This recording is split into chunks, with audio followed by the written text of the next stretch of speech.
নমস্কার বন্ধুরা, সবাই কেমন আছো? আশা করি অনেক ভালো আছো। প্রকৃতির মাঝখানে আর সত্যি কথা বলতে এই অপরূপ দৃশ্য দেখার যে টান, সেটার জন্য আমি কিন্তু আবার চলে এসেছি শান্তিনিকেতন সোনাঝুরির হাটে।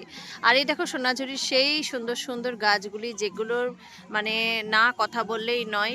বহু প্রাচীন এই গাছগুলি, বহু পুরনো এই স্মৃতি, এই সমস্ত কিছু ঘিরেই কিন্তু শান্তিনিকেতনের সোনাঝুরির হাটের ঐতিহ্য বজায় থাকে আর বজায় আছে, আর সেটা বজায় রাখবে সকল মানুষ।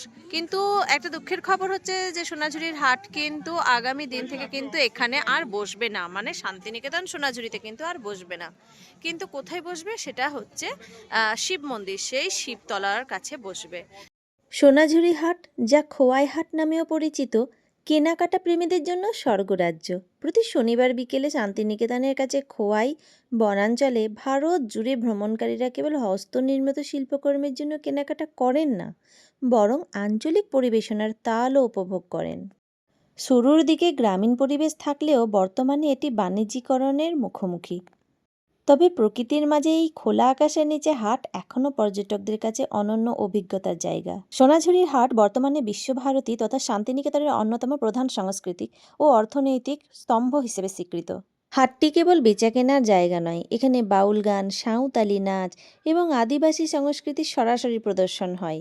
এখানে স্থানীয় কারিগরদের তৈরি কাঁথা স্টিচের শাড়ি, মাটির গহনা, বাঁশ ও কাঠের শিল্পকর্ম, চামড়ার ব্যাগ এবং ঘর সাজানোর জিনিস পাওয়া যায়।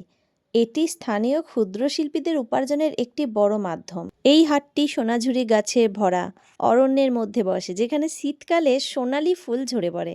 এই প্রাকৃতিক পরিবেশের কারণেই এর নাম সোনাঝুরির হাট। কালক্রমে এটি শান্তিনিকেতনের অন্যতম প্রধান পর্যটন আকর্ষণে পরিণত হয়েছে। তবে মূলত স্থানীয় গ্রামবাসীদের উদ্যোগে বন দপ্তরের জমিতে কয়েকজন শিল্পী নিয়ে এই হাট চালু হয়েছিল। তবে সোনাঝুরির হাটে সপ্তাহান্তে ছুটি কাটানোর জন্য অথবা সপ্তাহের মাঝামাঝি সময় ছুটি কাটানোর জন্য কিন্তু ভীষণ উপযুক্ত। তবে বর্তমানে বহু মানুষ কিন্তু সোনাঝুরি প্রেমে পড়ে গেছেন। কেনই বা পড়বে না? সোনাঝুরি হাট হোক বা খোয়াই হাট, এই বাজার প্রকৃতির মাঝে কিছু না কিছু আছে। খোলা আকাশের নিচের হাট এখনও পর্যটকদের কাছে অনন্য অভিজ্ঞতার জায়গা।